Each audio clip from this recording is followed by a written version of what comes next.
আজকে আমরা দেখাবো কিভাবে খাজনা অনলাইনে পরিশোধ করা যায়। প্রথম ফরগেট পাসওয়ার্ড দিয়ে মোবাইল নাম্বার দেওয়ার পর মোবাইল নাম্বার ওটিপিটি আমরা এখানে সাবমিট করব।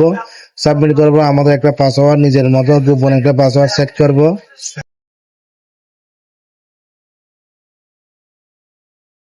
পাসওয়ার্ড সেট করার পরে উভয় জায়গায় সেম পাসওয়ার্ড দিতে হবে, না হলে হবে না। ভূমি উন্নয়ন করে ক্লিক করবো। ভূমি উন্নয়ন ক্লিক করার গিয়ে যেখানে দাখিলে যাওয়ার পরে যেটা আমাদের লাগবে কোনটা কোনটা আমরা দিব টাকা, ওটা আমরা দেখবো। দেখার পরে হোল্ডিং তালিকায় আমরা যাব। হোল্ডিং তালিকায় গিয়ে যে খতিয়ানে দিব ওই খতিয়ানের চোখে ক্লিক করবো, যে চোখটি শো করতেছে ওইখানে ক্লিক করব।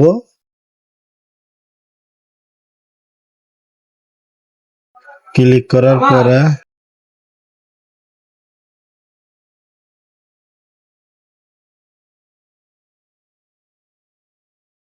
করার পরে তারপরে আমরা মোবাইল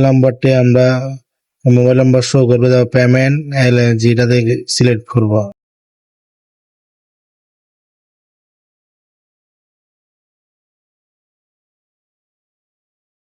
সিলেক্ট করব, এই পেমেন্টে যাওয়ার পরে বিকাশ যে মাধ্যমে দিব ওই মাধ্যমে সিলেক্ট করব। পরবর্তী ধাপে যাব।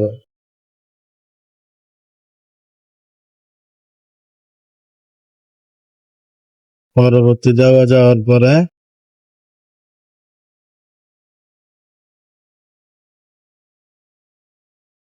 ওকে দিব।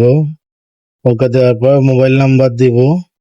আমার মোবাইল নাম্বার দেওয়ার পরে মোবাইল নাম্বারে একটি কোড যাবে, কোডটি দিব। কোডটি দেওয়ার পরে পিন নাম্বারটা দিব, কনফার্ম দিব। কনফার্ম দেওয়ার পরে ভেরিফিকেশন সাকসেসফুল দেখাবে। সাকসেসফুল দেখানোর পরে এইটা আমাদের খাজনা পৌঁছে গেছে, এটা পিন দিয়ে দিব।